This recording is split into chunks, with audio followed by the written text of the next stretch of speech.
All right.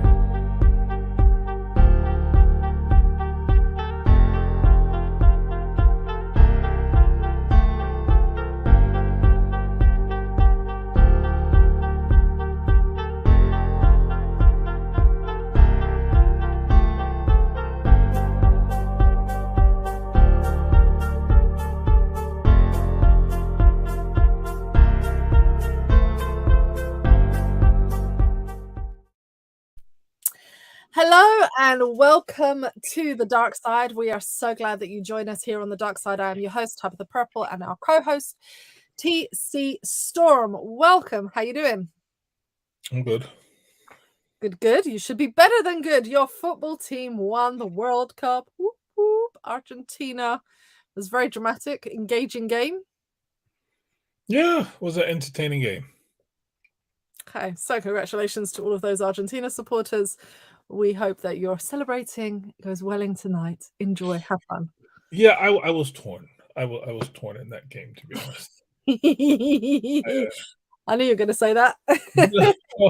I was torn between, Argentina and Africa Light. Yeah. I saw that. I wouldn't normally say that I would ever have supported France in the World Cup, but when I saw the team take to the field, I was like, oh, look at that. Listen, for me, it's just a travesty that they call it the French national team, because most of them, their origins aren't even from France. Like even the people that are white in that team don't. But you Like, know what? I love that. I actually really, really like that aspect because I think it puts the European money where its mouth is, right? Because oftentimes what we will say is when we say French or Dutch or British, it's at the exclusion of people who have been born, raised in those countries, right? And you could be from a different ethnic origin, but have been born and raised within a European country. And in this case, you said French team, and I looked at that field and I was like, yes, Jesus, come on now. yeah, I hear you on that, but I'm also painfully aware, just as you saw with England at the Euros, they'll call it the English team, they'll call it the French team, they'll call it whatever team until they mess up.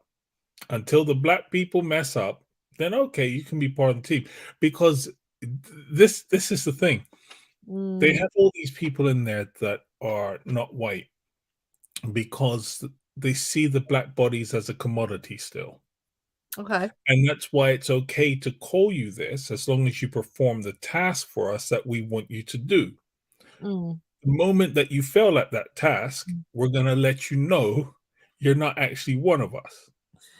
Well, Right? I think it was interesting because what I noted to you was the stark difference between the French team and, say, the English team. And so the French team was clearly majority non-European white kind of origin players, which was an interesting start. And I said you wouldn't see that on the English team because where historically England have had some challenges with their racial diversity and race relations within the team. What we have seen historically are these kind of problems when they play a team which is majority black because those players deserve their spot and are good enough to be on at the head of the team, so to speak, and they should be played. There is a real backlash immediately from British, English, particularly English supporters. Let me not even say British, English supporters who really have this venom and, where are our white players? I can't speak to the rest of the British countries, but for England particularly, this has been a historic problem. So what I found quite interesting was to see that the French national team kind of stood to me in contrast to what we see in England, which is it clearly was the best players on the field regardless of race, which doesn't happen in an English squad. There is this fine, delicate line of we need enough representation from all the areas. And that has always been challenging to the English media and fans. Whereas that didn't seem to be the problem with French. And I found that quite interesting because, European countries notoriously suffer from the same thing all the time. Yeah, I think in part it's due to the way that the French colonialism manifested itself and how it sought to reinvent itself after the fall of its empire. Okay. And the I think part of the other problem or the difference between the French and the English is that the English seem to squabble amongst themselves more Mm, than the French do. mm, Like, mhm. I have French friends, and they're all, "Yeah, we're France, but we hate the Parisians." Wherever you're from in France, they hate the Parisians, right? Just like the Parisians are too rude, right? And, but with the English, it's north-south divide. It's Midlands, it's Liverpool, all that. Manchester. Yeah, and I don't as I said, I don't know enough about, French geography and internal politics to know, but as I said, these are the things that the French people I know have said to me, "Look, Mm, mm. There are we're some cool, we all hate the overarching kind of Parisians." ideas. Yeah. So, within the English team, you're going to have more infighting Mm, and mm, more scramble for a representation of even the local areas before you start introducing the minorities and the minority groups into the conversation. mm. Um, yeah, as I said, for me, it's just, as I A said, I see it, industry. Ooh. and as I said, for me, I look at it and I'm like, look, black bodies still the commodity are still a commodity because, as I said, if they were black, they were from Africa. Look, even one of the white people on the team was from Africa, right? So I mean, his origins come from Africa, right? He could Listen, have played for Mozambique. I So, find it all very interesting. I find it when interesting. you look at this, The politics of football. as I said, it will be fine to me. I wouldn't have an issue with it, Mm. except that I know that the media is going to turn on them. I hope And not. the news I that hope they're not. going to get is going to be racially related. And for me, I hope not. that's why I find it laughable. I hope they do not experience what the English squad experienced at the last whatever tournament it was, where our young black players were experiencing racially motivated abuse because of the missed penalties. And in this case, of course, there were missed penalties, and that can have the same effects. But let's hope that the French have a better way of handling it. I do think it's interesting that if we take it away from football and look at sporting generally, when Britain play, there is far more representation than when England play. And I'm just going to leave that there. Well, one thing I will say is, I think also the difference is that the talisman, um, for France, look, the odds are it was going to be a black person anyway. When you look at the team. Yeah. So in Mbappe, who is one of the best players in the world, um, he's also the French talisman. You don't have that with the English team, and in fact, even in this World Cup and at the Euros, it was the black players that were carrying this England team, Mm, right? But when England did well, the pictures associated with the success were always of white players. mhm. So, like, even in this World Cup just gone, I think England beat a team like 6-1 or something like that, Something really. right? You had Marcus Rashford scoring 2 goals. You had, all these other black players. One white player scored a goal This was the or picture of it. assisted, and his was the picture that they chose to use. You know, you had like 4 or 5 different scores in that game. So the odds are actually against his picture being used. And even then, he came on for the last few minutes. Like he started the game. He was a substitute, you know. The politics of football. That's what this is. It's very interesting. The It's racially not the motivated. politics of football. It's the racism of society that we're Yes, dealing but with it's all being because played out in a because football field. this is media. This is the media. So Yeah, you're yeah, saying yeah, the yeah. politics of football, but this is actually not football. No, but in some ways this plays into, it does play kind of into the racial profiling that goes across sport in general, but particularly within European countries, you have these tensions, and the media amps it up, so to speak. It's real interesting. It's an interesting area. One day we should look at sport. I'm sure we can do the dark side of sport. I'm sure that would be fairly Oh, easy. there's loads. There's lots to do on the dark side of sport. But for now, we're going to move on to our next story, because tonight's topic is really interesting, and it's our last dark side for the year. So I thought we'd move quickly. So this one, this story actually caught me by surprise, because I was looking for something else, and then I found this particular story. It's the story of Salah Hamari. He has been deported from Israel. He's a Palestinian lawyer. He's been deported to France. Israel's interior minister says it has deported the Palestinian French human rights lawyer after accusing him of security threats. Now, Salah Humari is 37-year-old, and he was basically escorted this morning onto a plane and deported to France. His lifelong residency of Jerusalem was stripped of his residency rights after officials accused him of being a member of a terrorist organization. So I was like horrified. Which terror organization would the lawyer be part of? Because let's see what happens. And it turns out that the organization is actually he works for Palestinian Legal Aid. It's a legal aid and prisoners' rights group, and this was basically designated by the Israeli Defense Ministry in October 2021, along with 5 other Palestinian civil society rights groups, as terrorist organizations.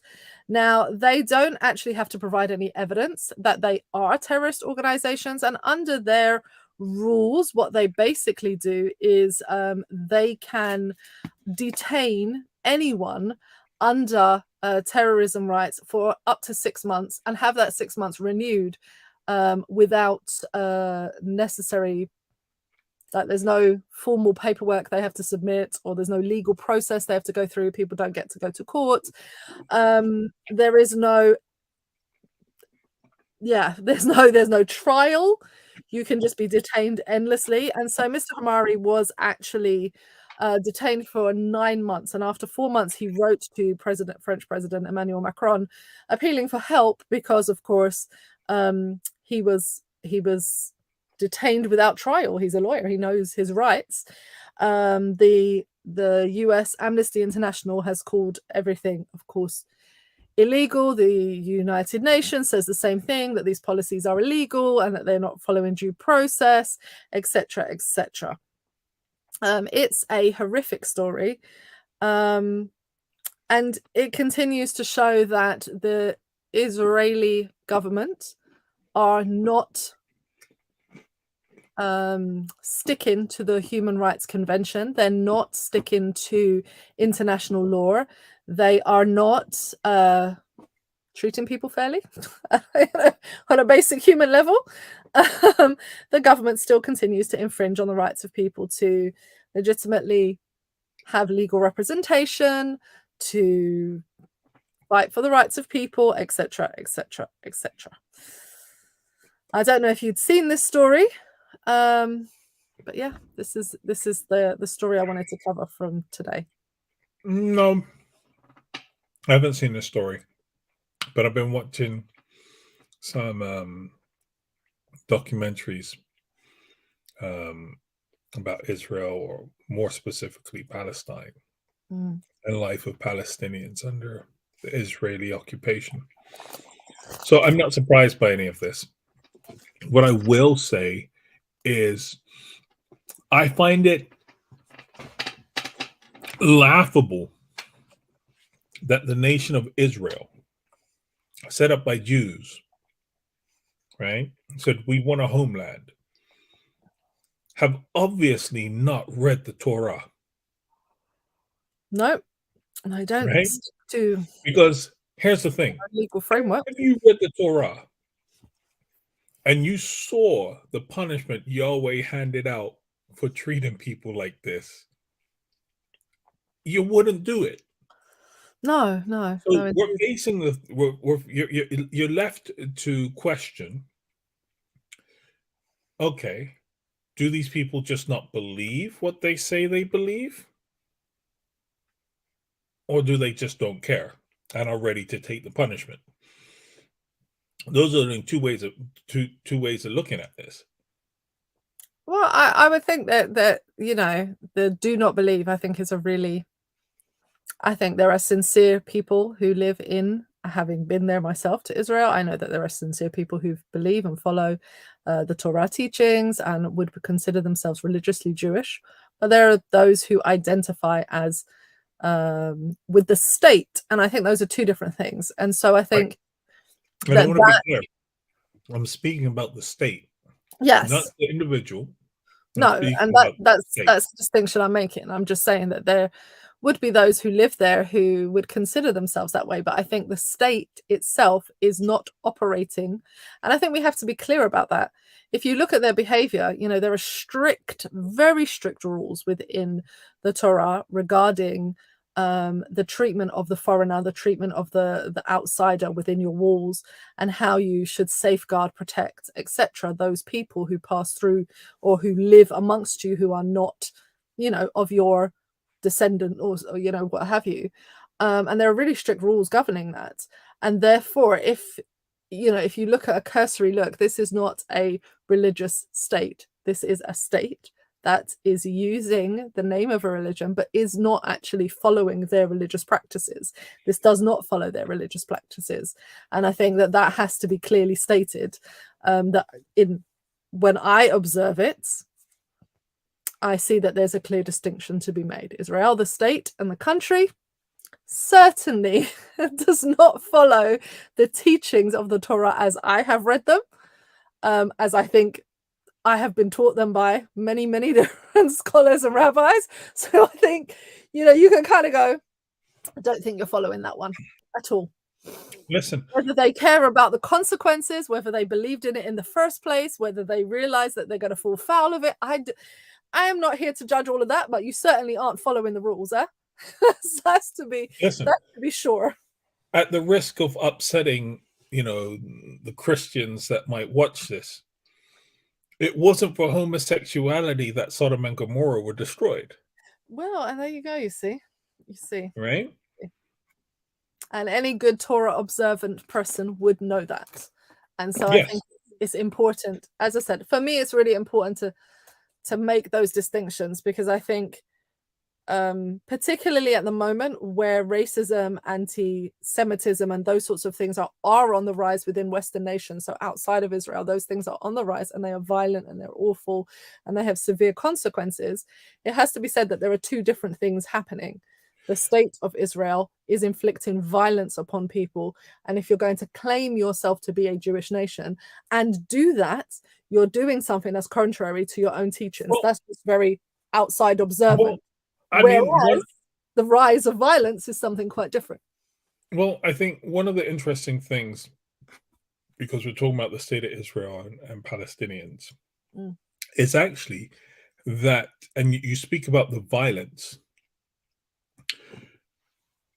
The One of the greatest sources of support for the state of Israel is from outside forces, i.e., the US, right?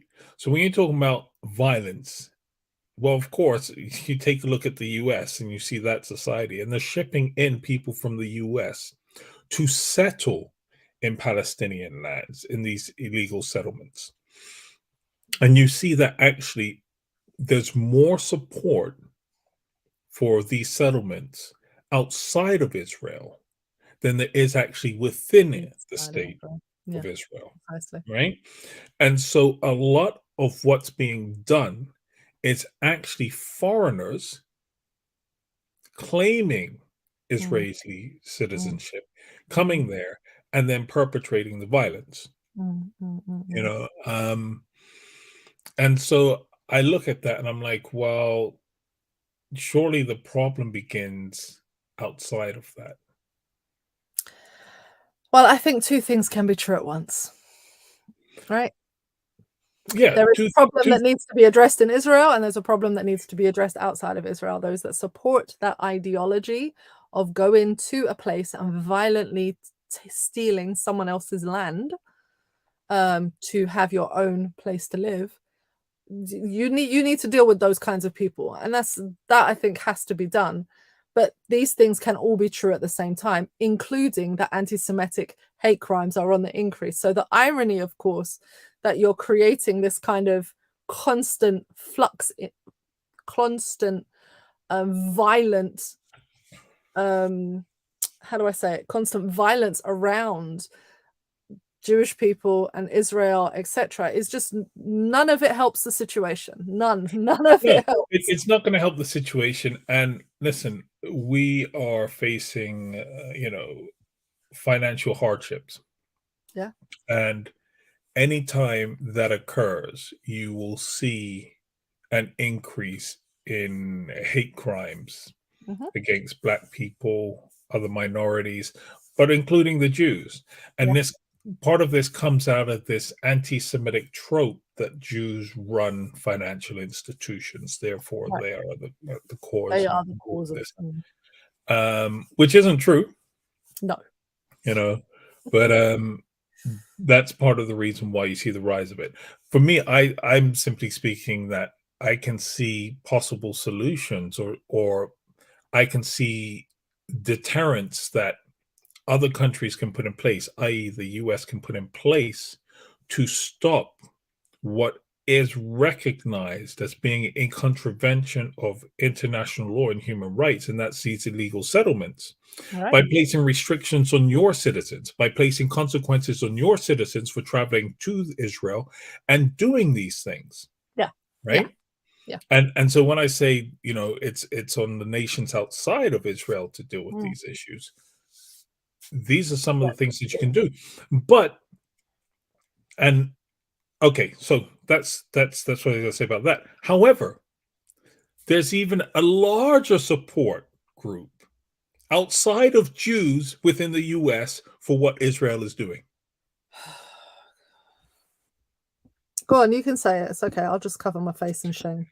Yeah, it will be your evangelical Christians.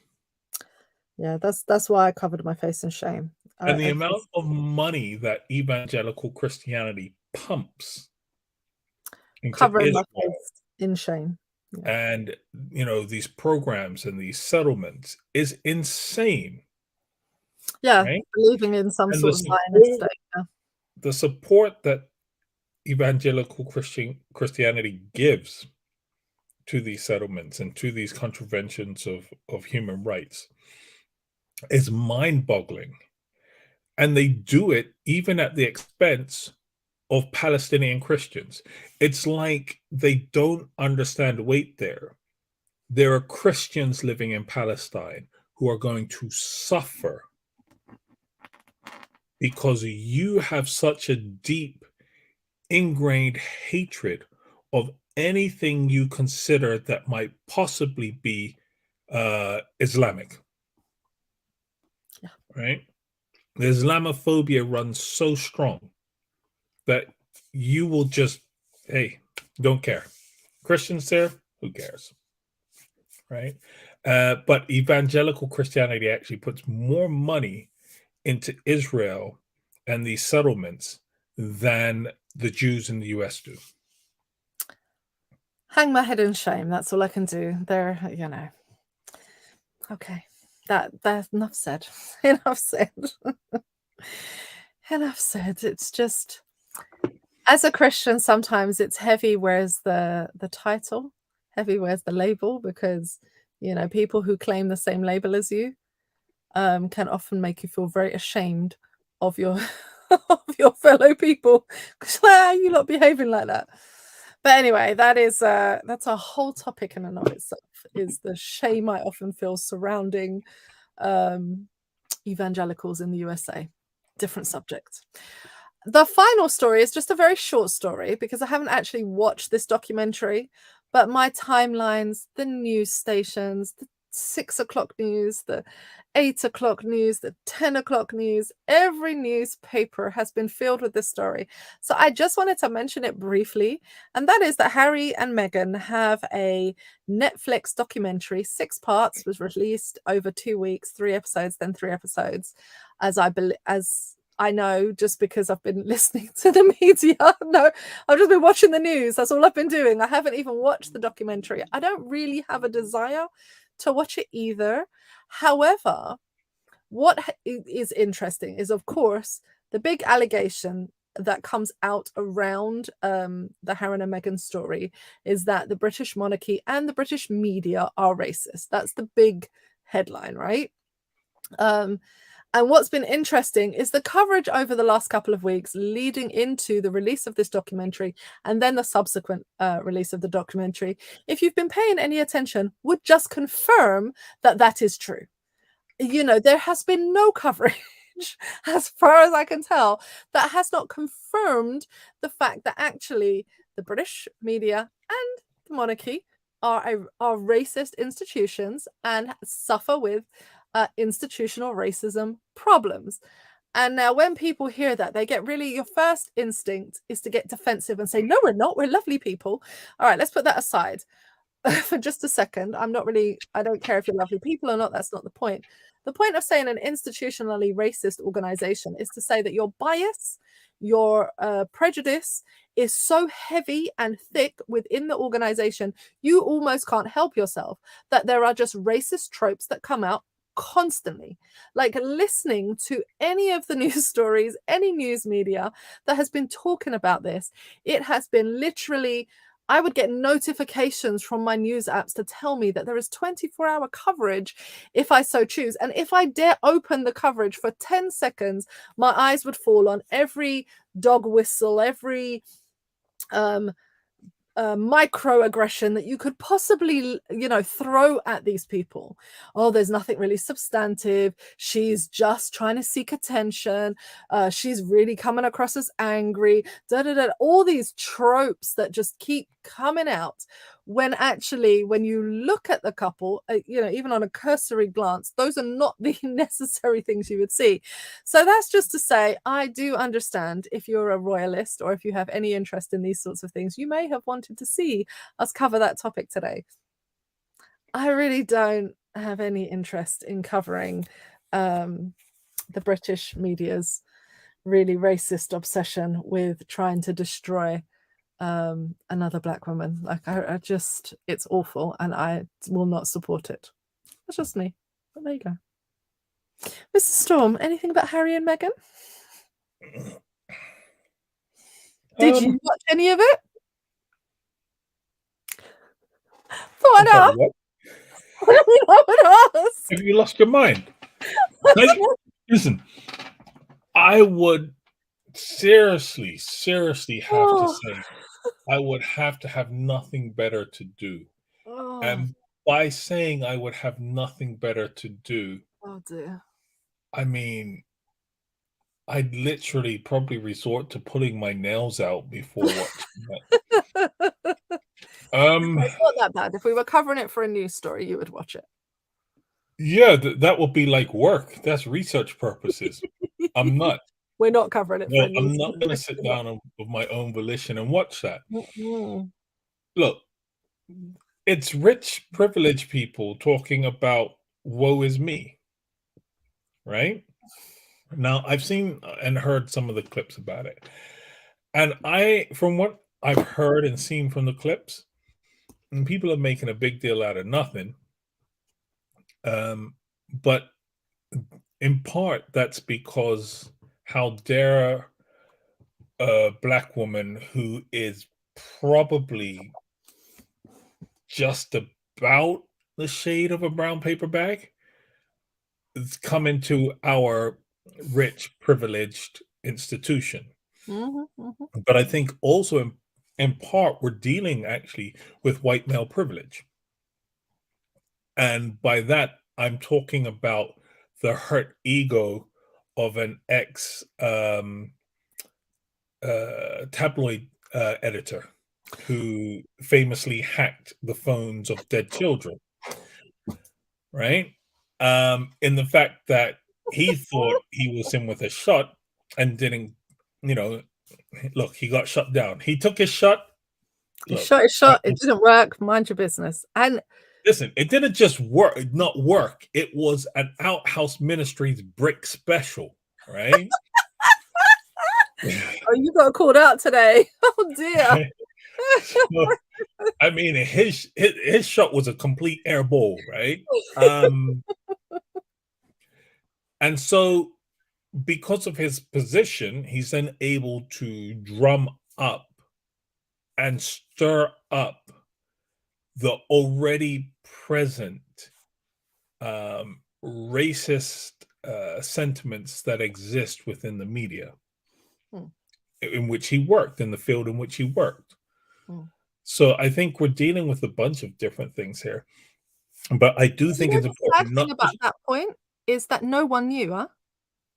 Until he opened his mouth and said nobody knew that she had turned him down, that there was a remote chance that there was some interest in this dude. No one would have put the two together in a million years because they are chalk and cheese from different worlds. Who would think that these two people could possibly even entertain one conversation until this man opened his mouth and his color showed? So it's quite interesting that you talk about white male privilege, but partly it is his own undoing, right? It's yes, if you did not open your, if you just dealt with your ish in your own, your privacy of your house with your therapist, no one would have known. right. But But the fact that you use the platform, it's not about people knowing.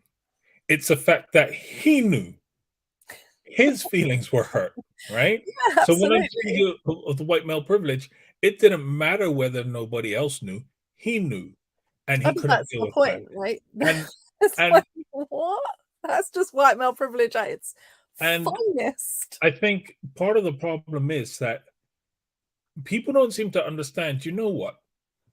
People might just go out to dinner with you because, hey, you seem like you're interesting. Let's have a conversation. It doesn't mean that there's a romantic interest in there. And a story broke about how, just this week, about how the papers offered to pay one of her co stars in a show to say that he and her were an item and that he had slept with her. This was one of the British papers. And he said, "No, I'm not going to do that. We went out to dinner a few times, but there was nothing in it." So the idea that she will go out to pit with Piers Morgan for a meal and somehow that constitutes leading him on shows that actually that's not actually her pattern of behavior. She might just go out with a meal to you to go out with a meal to for a meal with you to spend time to have a conversation to be social. And I think part of it is this unrealistic idea that, hey, you know what? If we go out for a meal and share a meal or spend any amount of time together in a one on one situation, then it must be some form of romantic interest. No, it could just be two people having a meal together. That's it. And I say this as someone who's fallen foul of that myself. Okay, okay. Right. And when I say falling foul of it, I mean I've gone out and people have thought there's more to it. No, I just went out just just to chill, you know. Well, I can Um, say from that perspective, I've fallen foul of the same thing. I've gone out just to chill with people I thought were friends or were interesting, and tutus, you find out some whole next story is going on in their head, and you're like, "Oh, okay, I wasn't expecting that." Like, where did that come from? Okay. yeah. So yeah. Anyway, Um, it's an interesting story if you like gossip and crazy British ideas. I don't know what to say to you, but it came across the desk too many times for me not to at least mention the fact that I had seen it in the media. listen, Um, them people are wealthy. Yeah. I'll tell you what, you give me 10% of what they have, and I will happily deal with their mess. Yeah, indeed. Well, I'm glad we had some light-hearted conversation before we got onto today's topic. Today's topic comes with a suicide prevention warning. This is a topic that hits on topics that you may feel uncomfortable with, that may require you to reach out to someone to speak about. There are suicide prevention hotlines in most countries. If there isn't one within your country, please do reach out to some mental health organization that can be of help to you. And so normally a simple suicide prevention hotline would be the thing that you're looking for in your country. We haven't put the numbers of different ones for different countries because we can't account for everyone, but I would also put a warning on that, which is that if you are searching for a suicide prevention hotline, be very careful using the internet, because unfortunately it can lead you down a rabbit hole to things that would encourage it rather than prevent it. And so be mindful, and please reach out and get help. And if you don't feel you can trust yourself to do the search, then ask someone to help you with the hotline numbers. That is best. So that's the warning, the pre-warning, the trigger warning, if you will, that the subject we're about to get into is going to be much more difficult, and we'll touch on areas such as suicide and the causes thereof. Mr. Storm, you all right there? Yeah. Face gone well serious, boy. All right, so this week the news was full with the story of Stephen Bose, aka DJ Twitch. He was famously the DJ on the Ellen DeGeneres show. Happy go lucky by all accounts. His profile on Instagram said he was there to bring a smile to people's faces. And this week he died at the age of 40, having committed suicide. He leaves behind a wife and 3 children. I'll caveat that to say he has adopted one of the 3 children. So he leaves behind a wife and 3 children.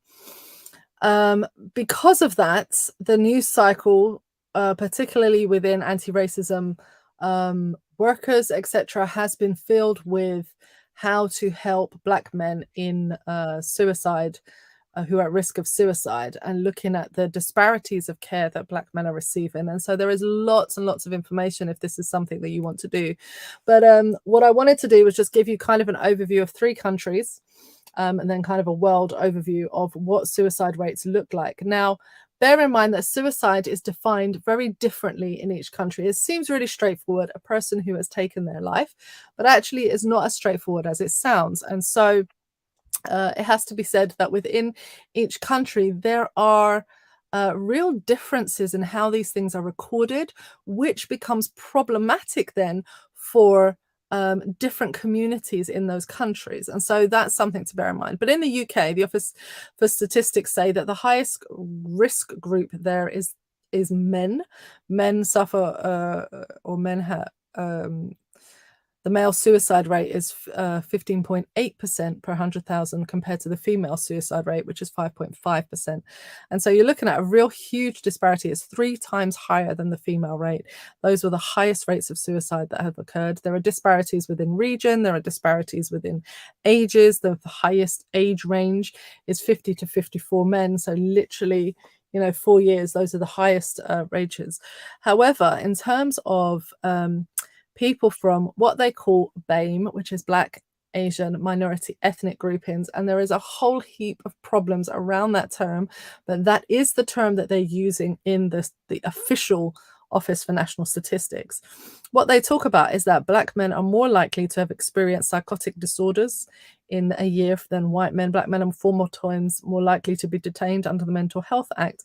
South Asian women are a risk group, the high risk group for suicide, and refugees and asylum seekers are more likely to experience mental health problems, including depression, anxiety, and PTSD.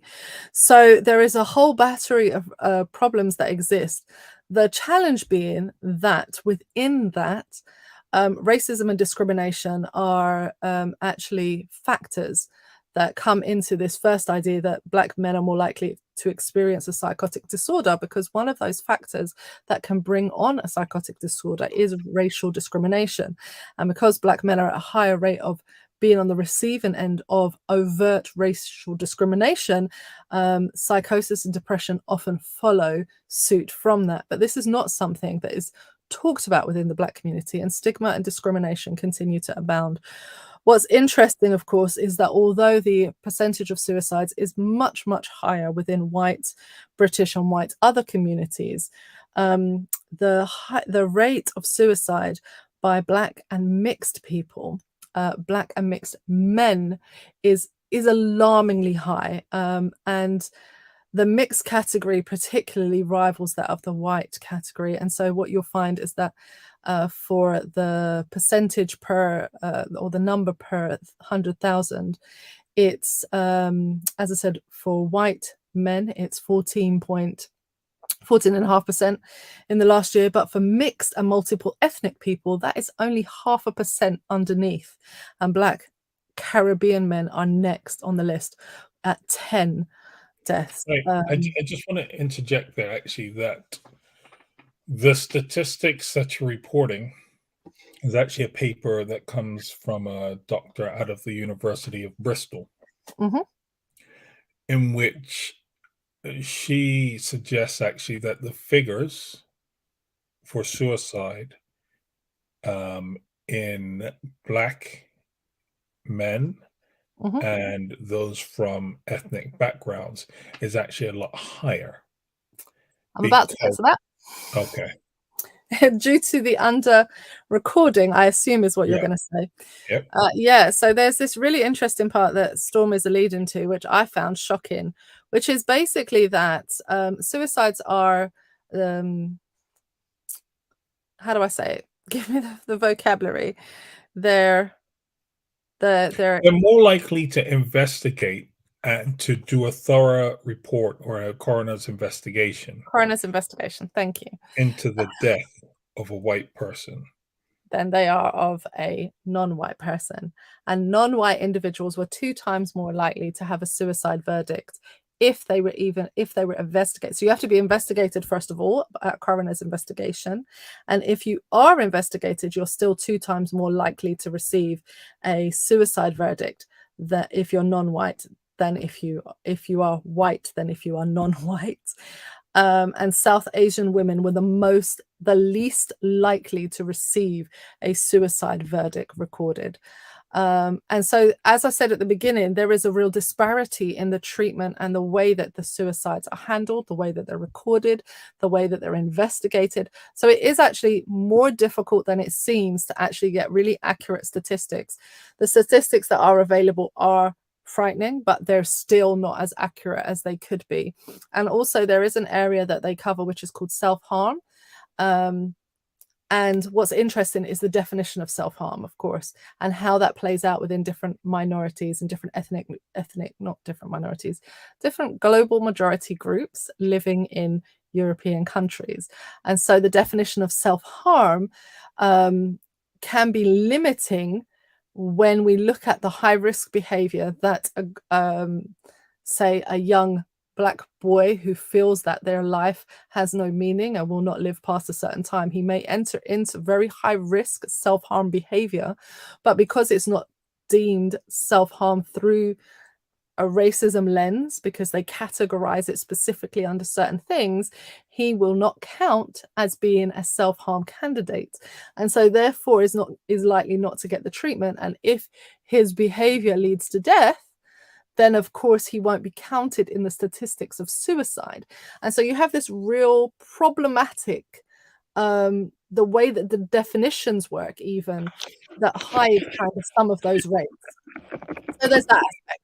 But putting that aside, I've also looked at the Netherlands as a country, and so they wanted to look here. It was even more difficult to find really great statistics on this, because actually this is a new area that they're looking into. There seems to be there was an attempt to look into some reports to look into Surinamese suicide rates and to see if because they believed that there was a higher rate of suicide within the women, and it turned out that it was actually the reverse was true. There was a higher rate of suicide within the men, and that the cases were actually so much more significant amongst Hindustani men and young Creole men than amongst the Dutch native men. And so therefore there is this whole area that they want to look into, but as percentages they're quite low overall. And so here comes the challenge. So Dutch descendants will have around 80% of the suicide rates according to the official statistics. Western immigrations around 10, and then non-Western immigrations around 10. And so there is this real disparity in how do we investigate something that we're not recording in the first place. If we don't do the investigations, if we're not recording them, how can we even investigate what's happening within those communities and support the people? That to go on to say, in the United States, however, the statistics are very disturbing and actually affect the native people of the USA and the native people of Alaska at alarmingly higher rates than any other group recorded. And there are huge numbers of reasons for that. But that is to say that that's something that is problematic within the statistics. What is consistent is that across the globe, the kind of global majority peoples are not the ones who are suffering from, or not suffering from is not the suicide rates among global majority people are not the highest. The highest rates of suicide are among global minorities, and that being European white, people of European white descent. Those are the highest majorities. However, when you look at the top 20 countries ranked by suicide rates, they are either European or Asian. That's the majority of the country. There is one country, United States, and one country, Mexico, on the whole list. Everyone else, and New Zealand makes the list. Everyone else is a European country or an Asian country. So when you look at these lists and when you look at these statistics, one of the things that really struck me is the fact that how we define these things really has a huge impact on how we actually get help to the right people. When we then switch it away from suicide, but we switch it to mental health issues, the statistics then take a stark contrast. Those people from global majority countries living in Western countries have higher rates of mental health issues and mental health needs, but are the most underserved people. Why? Because what they talk about is the conflicting need of the fact that racism, sexism, and all of those isms play a part in the impact of mental health of those groups. And so for me, this was a subject that I really wanted to touch on because Christmas is coming. We're a week out. We will be taking a break. I felt like it was really necessary to have a conversation at a time when suicide rates tend to spike, when mental health tends to suffer a lot more over the Christmas period, to really have a conversation here openly that you can ask questions. We are by no means mental health professionals, but we have done our research to at least guide you a little bit to have a look at how do we start and deal with these issues in our communities more authentically and more supportively of people. So that's my little introduction. I'm going to bring Mr. Storm back in at this point.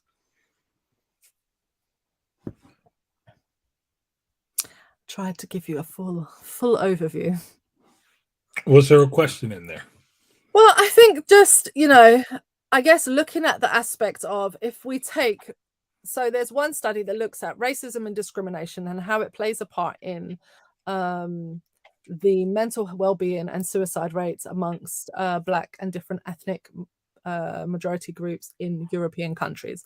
And what they say is that basically, if you are from particularly a Black background in a European or USA country, what you are more likely to experience is poverty and homelessness.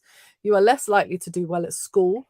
You're more likely to be unemployed. You're more likely to be in contact with the criminal justice system, even if that means higher rates of stop and search, etc. And that you're more likely to face challenges accessing services that are needed to help develop a good mental well-being, therefore putting you automatically at a higher risk of having mental health issues and um, mental health issues and suicidal ideation before we even get to the daily experience that many, particularly Black men, talk about experiencing on a daily basis, and which then compounds all of those issues, particularly when we think that in most of those societies, Black men and Black people in general are told that racism does not exist. And so the experience that you're having on a regular basis is almost being gaslighted. And so the idea that your mind is then being fractured, broken, challenged constantly under pressure is really adding to those issues. And I guess, you know, being a Black man, it was a famous Black man who committed suicide. I guess I wanted to have at least a small idea from how you see the issue, what challenges may beset the community. Are there things that you would suggest that people look out for? How can we better serve Black men, particularly in this area? It is men overall who suffer, but Black men at a higher rate than Black women. How can we help? Like, what can we do? Is this something that we need to really focus on? Yeah. I think when we're having these conversations, they're really difficult conversations to have because they are so convoluted Mm, and there is so much intersectionality of issues. right. When we're dealing with suicide rates um, amongst men, and then you look at Black men, well, first of all, you've got to deal with the issue of patriarchy. Mm-hmm. And then when you deal with Black men, you've now got to deal with patriarchy plus racism, Mm-hmm. right?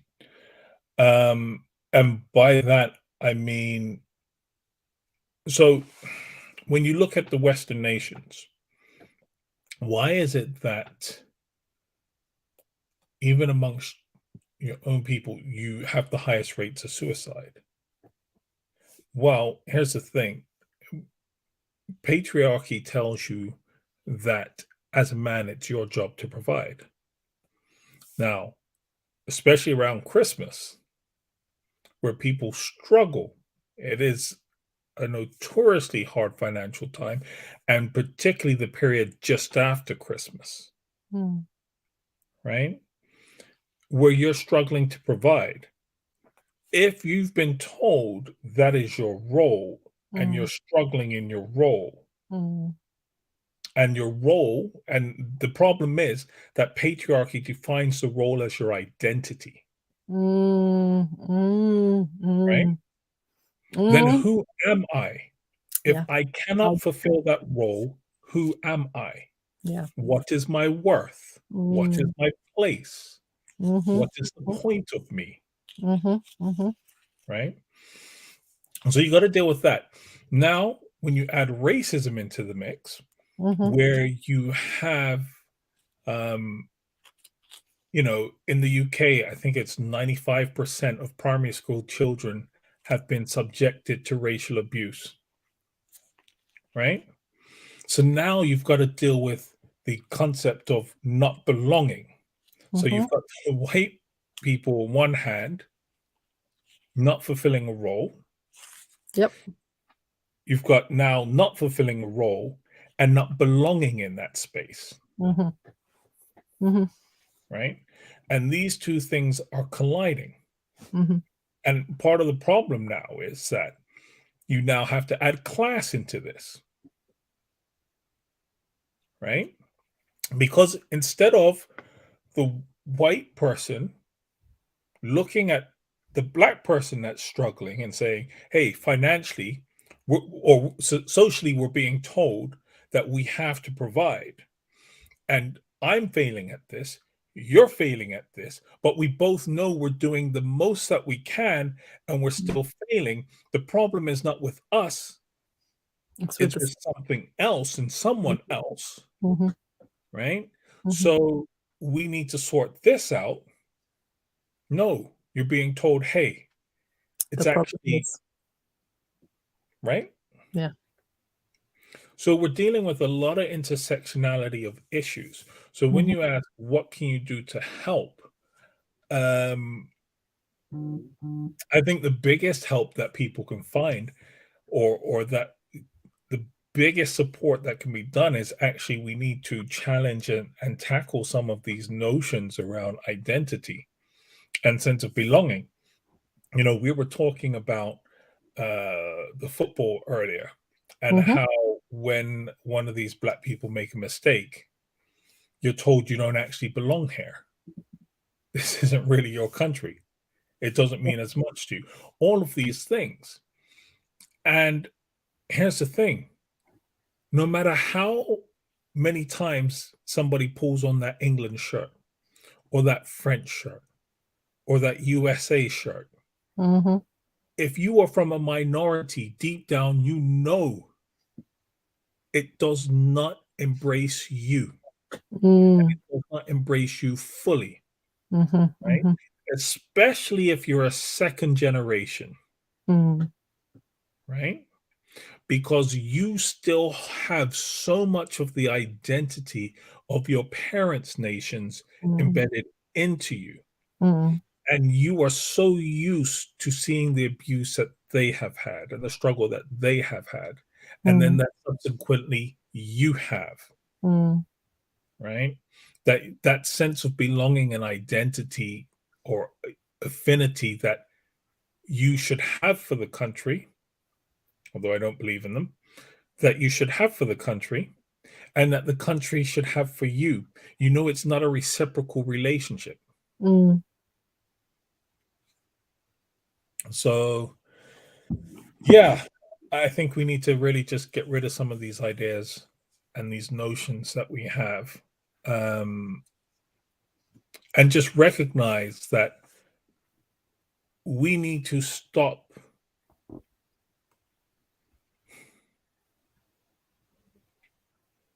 No, we need to be realistic in our expectations of these countries towards Mm. people of minorities, ethnic minorities. And by that, I mean, stop expecting them to do right by you, because they Mhm. won't. Mm. And you talk about mental health, and the fact that, once again, the concept of mental health feeds back into this patriarchal idea of what the identity, or what a man is supposed to be. If you confess to having uh, sought mental help, or you believe that you should get mental help, Mhm. well, you're no longer strong. That's for weak people. Yeah. Mhm. We have this concept of, pull yourself up by the bootstraps, put on your big boy pants, just deal with it, suck it Mhm. up, all the rest of it that men are supposed to do according Mm. to society, that you don't know the stress or the toll that that is taking on someone, because we tend to judge people by what our abilities are. We never seem to understand the abilities of someone else. And so, for example, um, it's a simple idea, and it doesn't actually fully convey the um, the point that I'm trying to make. But if I tell one of my children, go pick something up, there's one of them that's going to tell me it's heavy, and I know it's not. And I'm going to tell them it's not heavy, right? Heard this discussion before. Right? I'm going to tell them it's not heavy. You need to do it. Mhm. But Mhm. that's because I'm judging it based on my standards and what I'm capable of, Mm. rather Mm. than what they are capable of. Mm. I'm Mhm. telling them it's not heavy because I can do it, Mhm. Mhm. you know? And then for one of them who's a math genius, don't put numbers in front of me because I hate numbers, right? So, and he would say, "But it's easy." I'm like, Yes. "But it's numbers," Yes, indeed. right? So I think, when we tell people, put on your big boy pants, deal with it, suck it up. We need to stop judging things by what we are capable of, Mm, mm, mm, mm. because the reality is, so for example, things like, I know this might seem weird, but actually I don't really struggle with death in the way that a lot of people do, Mhm, mhm, right? So if somebody dies, I'm not I don't process it in the way that I look at people who are grieving and I don't understand it, mhm, mhm, right? And I would just go on with, "Hey, it's Tuesday today. Get up and do what I do on a Tuesday," mhm. right? But that other person can't do that, Right, right. right? And so I cannot look at them and judge them by what I am capable of doing, Mhm, because actually that grief could be crushing them, mm, mm. you know? But if Liverpool lose, I'm It's not too vexed, no. okay?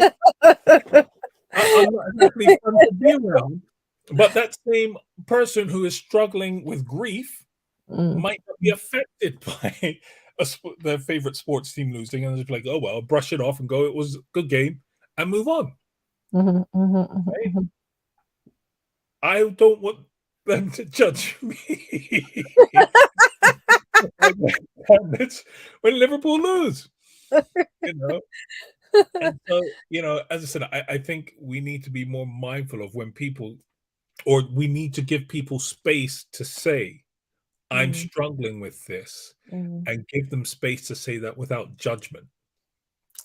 Yeah, I think there's a that's a really amazing point that you bring home is the not, judging them by saying, "Well, just because I can do it, why can't you?" But also I would add to that and say, not forcing someone to go through something in the way that you have. "Well, that happened to me and I had to Yeah, deal with it, so therefore you have to deal with it." Okay, but how much harm did that do to you in the process of you dealing with it? Would you not want better for someone else? And some of that means really admitting that things have harmed us and things have shaped and changed us to be the way that we are. And we're not necessarily uh, wanting that for other people, right. right? I I just don't wanna necessarily say, want that for you. but I think part of the problem is that people have been harmed so much by those things that they have normalized it. The only way that they can deal with it is to normalize it. Mhm, And that's why they say, "Well, I went through it, so you should be able to." Because if they don't normalize it, then they have to sit down and actually address what has happened. And it's easier just to mhm. normalize it and to actually address what it is that has caused that pain and that hurt. Yeah. Yeah, I think yeah, it's such a deep conversation, and I think you're right about intersectionality. It's something we say all the time in deeper conversations about these issues, that there is intersectionality. And some of those issues that affect us, like poverty, like achievement at school, access to good education, access to um good mental health resources, those sorts of class issues that come up are often not spoken about in um, in our circles in the ways that they should be, and respectfully, right? It's not given the due um, time to actually marinate. People always they leap to exceptionalism. Well, this person worked their way out of their poor circumstances, so why can't you? As opposed to looking at the 99 that didn't and going, "Well, there's a trend there. If only one makes it out and 99 stay stuck in the problem, then actually maybe the problem is with the system that, you know, pens in the 99 and not with the exceptional one that makes it out. And I think that exceptionalism stories can often lead to a sense of how come I haven't managed this, and make and compound those issues, because it makes you feel even worse that you, with all of your intelligence, or you with all of your ability and hard work, haven't worked your way out of poverty, worked your way out of these sorts of circumstances, as you say. And that aspect of saying, actually, the circumstances are hard and we need to deal with the circumstances. I'm struck by how many times that's not the case. And so certain types of therapy actually don't help in some communities. So, for example, I was listening to a psychologist this week, and she was talking that CBT therapy actually doesn't work for certain communities. And the reason that it doesn't work for certain communities is because the idea that you can change your behavior to better your circumstances is actually not taking into account glaringly obvious problems of poverty, race, gender, etc. I can change all things about my behavior except for the things that people are putting on me. And so racial prejudice, gender prejudice, poverty issues, I can't change those. Class issues, I cannot change those. And cognitive behavioral therapy can actually do harm to communities, and particularly Black men who are seeking therapy, if they are not done with someone who is actually aware of those challenges. And so, yeah, for me, it's a really interesting kind of area to look at, because there are so many problems and as you say, so many intersectional issues that need to be dealt with. And it's a nuanced conversation. It's not just a, if you do this, then this will get better, right? It doesn't work that way. No, and you know, I think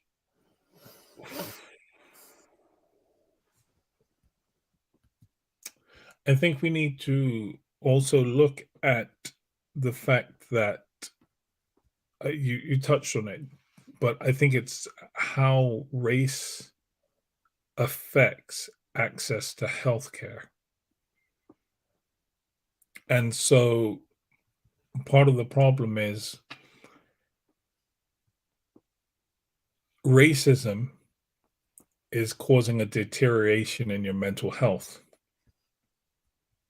But racism is also the barrier that prevents you getting access to the adequate and proper mental health care that you need. Mm, And rather than receiving mental health care that is going to be supportive and mm, uplifting, it's actually usually weaponized against mm, minorities mm, by police and other figures in power. mm, And so, once again, what does that do? Well, your race and poverty have already been barriers to you getting access to adequate mental health care. Then, when mental health care is weaponized against you, it simply puts in place another barrier, mm, right? And so, when you look at good health care, you can look at it as the image of um, a castle, and then somebody's stuck a moat around it, which is your race preventing you from getting access to it. And then the fact that it's weaponized is somebody drawing up the drawbridge. And then how are you meant to get in to access mm, the mm, adequate mm. healthcare? Yeah. Um, because of that, I think there needs to be greater representation. Mm, And actually, I think that when it comes to people from minority backgrounds, actually, they should probably devise lists and make people from similar backgrounds be your first port of call, because they can then at least identify with what you're going through. And if they can't help you, they at least can be the gateway to putting you in a place that is not going to cause you further harm. mm, mm, So I think we need to redesign the whole system for actually people from minority backgrounds accessing healthcare. And I don't mean it just for race. I mean it for gender. I mean it for mm, LGBTQIA plus. I mean, mm, whatever it is, make somebody of a similar background that first port of call, mhm. because it increases the understanding and the less likelihood of damage being done or the system being weaponized against you. I think to that end, in order to do that, there would have to be a concerted effort to recruit young people from across the spectrum of people to study in these areas and qualify in these areas and offer support to them doing such an activity.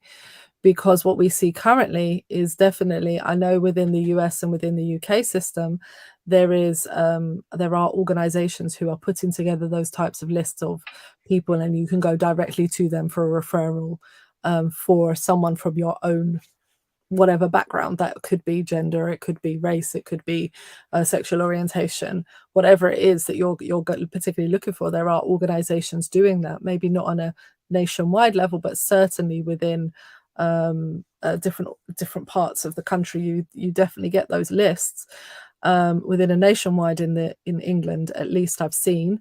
But yeah, you get those lists. But one of the things that I've seen is that the statistics are appalling for diversity within the field itself. So of course, the majority of people in that field tend to be white and tend to be female, which then leads to a huge overwhelming bias in the field, because in certain parts of the practitioner it's white and male, and certain other parts of the practitioner counseling is white and female. And then you have this real disparity of who's actually doing the research, who's actually doing the treatments, who's actually following through with the understanding and all of that. And so there would need to be a concerted effort. My put forward to your point is that I would love to see a concerted effort by governments to actually recruit, train, um, qualify young people from diverse backgrounds in the mental health fields, psychiatry, psychology, counseling, etc., making concerted efforts to ensure that those people are the ones receiving scholarships, receiving financial backing to go through these programs and actually qualify and find work in the field, knowing that there are some real disparities in the treatment of care for those people. I think that would be, for me, a really huge step forward that I would like to see in the field itself. Yeah, look, I fully endorse that. I think the problem or the barrier to that is that once again we're talking about intersectionality, and now class comes into play. If it was rich people being affected by this, or if it was predominantly rich people, because it's not like rich people don't commit suicide, but if it was predominantly rich people being affected by this, then you would find that the funding would be poured into these Mm, areas. mm, But because it's not, they're not going to. And so where we talk about, we're talking about the intersectionality, and we're talking about class and poverty. Um, well, we know that in the UK, the US, France, we've the disproportionately affected are those of color mm, when we're talking about poverty, mm, right? So once again, you're going to be at the bottom of the list for accessing help, um, and healthcare. And once again, we're talking about, as I said, I spoke about the weaponization of um, mental health services. of mental health services. Like if a poor black person said, "I can't take it anymore. I just feel like killing myself," they're likely to be sectioned, right? If a rich white person said that, what's likely to happen is they're going to say, well, you need to speak to somebody about that, Right, right. right? Um, and of course, they will put in place those measures. They will put you in touch with the people you need to be in touch with. And when you go into these spaces, chances are the person's going to look like you. They're going to identify with you. They're going to do all of these things. They're not coming there to be understanding. Mm. So, yeah, um, and nobody is going to ask, does the poor black person mean what they're saying? Or is it simply an expression of frustration at their circumstances? Mm. Right. And I think not to belittle suicide, but often suicide, we're talking about mental health and suicide, and we're talking about all of these things. Suicide often originates from a sense of helplessness. Mm. I don't see another option. I don't see another way out. I don't see how to go forward. We are not putting in place systems that give people the freedom to move forward.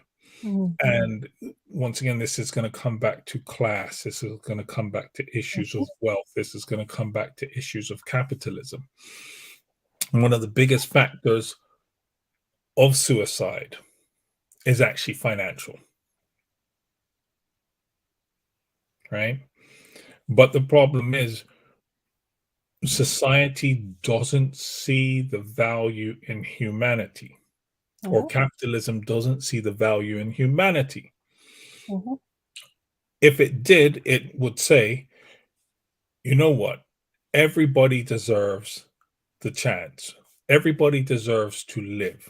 There's more than enough to go around Mm. that we can give people, everybody in the world, enough money to live, a house to live in, all of Mm. these things. Now, you can supplement that by taking your behind out and working, or you can live on the minimum. And I don't mean welfare as in how am I going to pay my electricity bill, Mhm. or do I pay my electricity bill, or do I eat this month? Those aren't the choices that you should make. You should have electricity. You should have food. You should have a roof over your head. Yeah. Here's the question. Okay, you've got all of those things. Now the question is, am I going to be wearing two-stripe Adidas, or am I going to be wearing three-stripe Adidas? You know, am I going to be wearing Knicks, or am I going to be wearing Nike? It's those sort of things. And so, look, I'm a great believer in universal subsidy for everybody. Yes, you are. It's true. Um, but then that's because I see the value in humanity. Yep. That everybody do, and as I said, once again, I think one of the things that lockdown has shown us is that people don't want to be lazy. They want to do the things that they are interested in. Mhm. And Mhm. whatever it is, whatever job you have in the world, there's going to be somebody that is willing to do that, you know.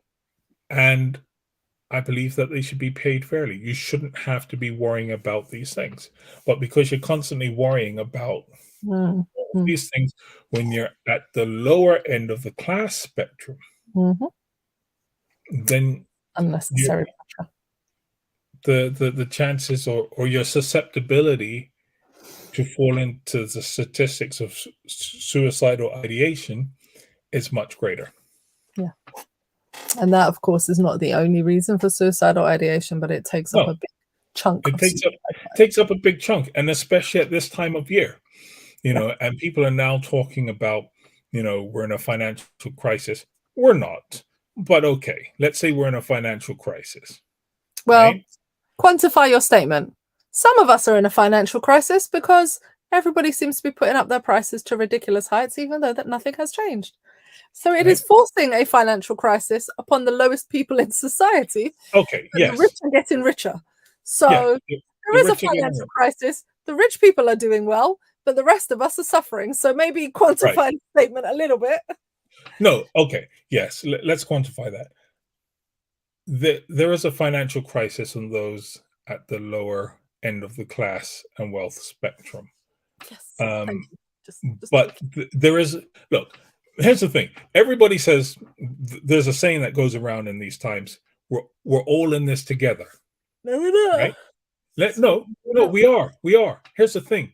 We are always all in the same storm together. We're just never in the same boat. Okay, fair enough. Fair I'm in enough. a rowboat and you're in a yacht,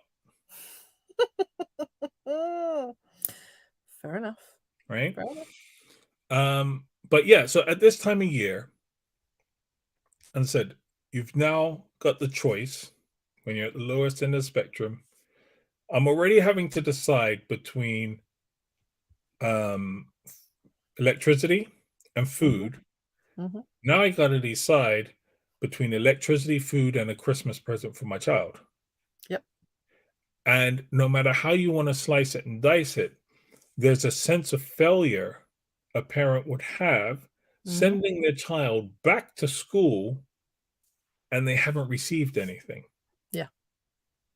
because all the other kids are going to be talking about, I got this, I got that, you know, and that your child, what did you get? Nothing. And it's not simply the sense of shame that you would Hmm. have. Hmm. You feel the sense of shame that your child is going to endure, Hmm. Hmm. Hmm. right? And so the emotional pressures Hmm. Hmm. are ramped up at this time of year, not just the financial stress of it, but you now have the emotional aspect to deal with Yep. that is ramped up at this time of the year. Yep. Yep. And look, here's the thing: if you're poor and you don't have money for a birthday, that's fine. Just tell everybody you're Jehovah's Witness. Yeah. Um. Hey, that's what I do. I'm Jehovah's Witness. Well, I no, I think there are some things that we could all do in society that would help, and I think there are some things that we could do surrounding myths and legends and lore, particularly within European societies, that would actually help the lowest income families. Firstly, presents from your mythical creatures, Santa Claus, Sinterklaas, and all of their variants within your European countries should really be limited to small things. If you're as a parent have no ends of money to spend on your child's presents, take credit for what you did. Take credit. Just be happy and take credit. I went out and spent 200 euros, dollars, pounds, whatever a currency on whatever game, whatever it is for your child. But one of the things that does bring about disparity within children very much and very quickly is this idea that the mythical Santa Clauses, Sinterklaases, etc., are going around to houses dropping bananas and apples off in one kid's stocking and Xboxes in another kid's stocking. Like there will be disparity, but it doesn't need to be so great. And just acknowledging as parents that we are the ones who work hard, or we are the ones that earn the money, and therefore we can take credit for the presents that we give, is one simple way that your child can go back to school having an experience of gifting that actually does not lead to a systematic failing of parents of the system. And I know that for you and I, we don't believe in the mythical creatures. I have said that they're mythical creatures. I don't particularly. We send our kids to school with the knowledge that these things aren't real, of course. But for a lot of parents, this is really a lot of pressure Mm, where, Johnny down the road is getting, an Xbox for Christmas, parents getting into debt to do this thing because everybody got an Xbox this year or what have you, which is and you're not even taking credit, right? You're just like Santa Claus gave it to you. Whereas the other kids, Santa Claus came and they gave them an orange. one, I ain't going into debt to give my child an Xbox. Yeah, you just gonna have to suck that up and go around your friend's house and play it. Yeah. Agreed. But Two, you understand the point that yeah, I'm yeah, making, yeah, right? I You understand. understood the point I was making. Two, I work for that money to buy the Xbox. I ain't giving somebody else credit for it. You must have fell and bumped your head. And three, as a child, if I believed in Santa and Santa's going around giving other kids an Xbox, and all I get is a banana. Santa getting ganked next year. Santa better not come back to my house. Santa gonna get it. No, but I mean, I saw this tip from a poverty charity, and it really stuck with me that every year that there are children who go to school, and I remember being a poor kid going to school and people talking about their Christmas presents. And I remember one year my mum saved up like her money and she bought me a small New Testament Bible, right? This was what her gift was for me. And I remember getting to school going, how am I going to explain that? Like, what did you get this year? I got a Bible. This it was small, tiny little thing that I got. But I remember that even though we didn't believe in Santa and blah blah blah blah blah, and we didn't have those kinds of ideas, that the idea that someone came and gave us presents was just an amazing. As a child, it was wonderful. Realizing that my mother couldn't afford that was something outside of ourselves. So, the year that we did, a local community group came and delivered presents while we were asleep, and we got presents that year. That was, to us as children, it was magical. But at the same time, I also recognize that there are simple things that the whole society could agree on that could just be really helpful. Small things belong with Santa. If Santa's going to travel all around the world bringing toys, he's going to bring you a ball, he's going to bring you fruit, he's going to bring you socks, he's going to bring you a vest, he's going to bring you like standard small, no more than 5 whatever of your currency it is, and all toys that cost a lot of money. Like, as parents, just take credit for it. You worked hard, just take credit for it. Why is that so difficult? And when you hear the response of people within those classes that can afford presents, how dare you tell me that I have to take credit? The Santa Claus is great and blah blah blah. And I was like, well, Santa Claus generally in all of the movies is making toys out of wood. Like, it really isn't a big deal. Like, why would you not be just responsible to help the lowest in society to have a better experience of Christmas? I don't understand it. It's not a mentality I get, but whatever, right? Each to their own, I guess. Or in this case, we're encouraging you to talk about this in your societal group so that you can do better. That's all I'm saying. Look, I think it's a great tip. I think got sidetracked. Yeah. Well, yes and no, because I think Santa fits into this, because Santa is the domain of Santa, or the ownership of Santa is that of the privileged. Mm. Yeah. Because when you're poor, you can't afford to let somebody take credit for something that you did. Right. When you are a woman and a minority woman at that, you can't afford to let someone else take credit for something that you've done.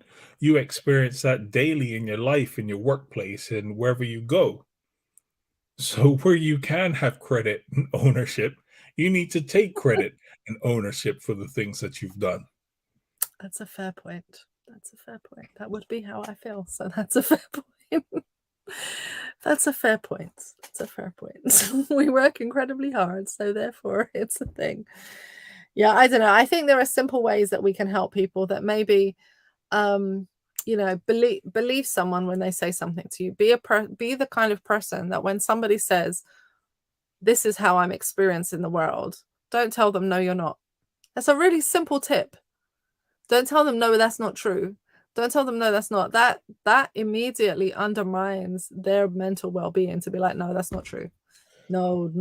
You're immediately telling people, no, you're not. That could never be. And I think that having been somebody that if I say that personally, I have been someone who has experienced depression. I have been somebody who didn't want to wake up in the morning.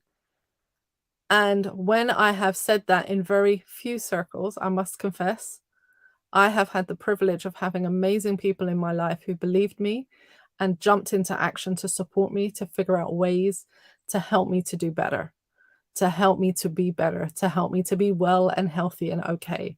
And it took a village of people who loved me through to get to the other side. But I will never forget feeling like that. And because I have experienced that, knowing that there are people out there who respond to people who are feeling that and experiencing that with, no, it can't be you, you would never, da da da da da, so on and so forth. It's not helpful. It's not helpful, and it undermines their well-being. Yeah, I can fully understand that. And I would simply say, when somebody says something to you, take a moment to just breathe. Um, this is something I have had to work on having children. There's one that will come to me and tell me he's sick, and I'll be looking at him being like, child, there ain't nothing wrong with you. Get your butt up and go to school. That's what's going on in my head. But I take a breath and I go, okay, what's bothering you? Mhm. But the reality is, because of their sensory issues, they process things differently. And so, what looks like on the surface as him being okay is actually no, he's actually not okay. Mhm. And it actually does require that verbal expression. Don't go by what you see on the surface. Yeah. Yeah. Yeah. Yeah.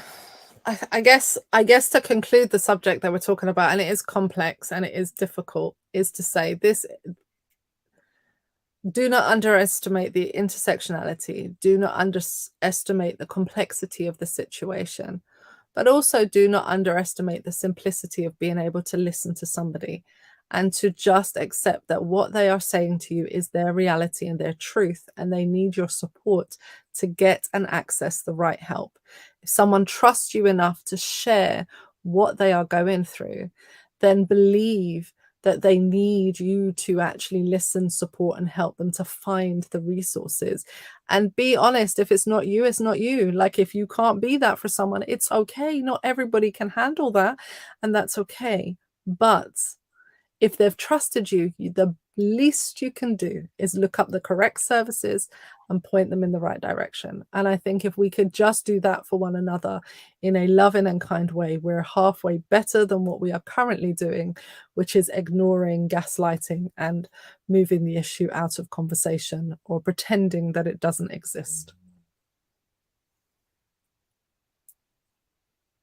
Any kind of summation that you would give to that? Um, no, I think you've done a good job. Um, Thank you.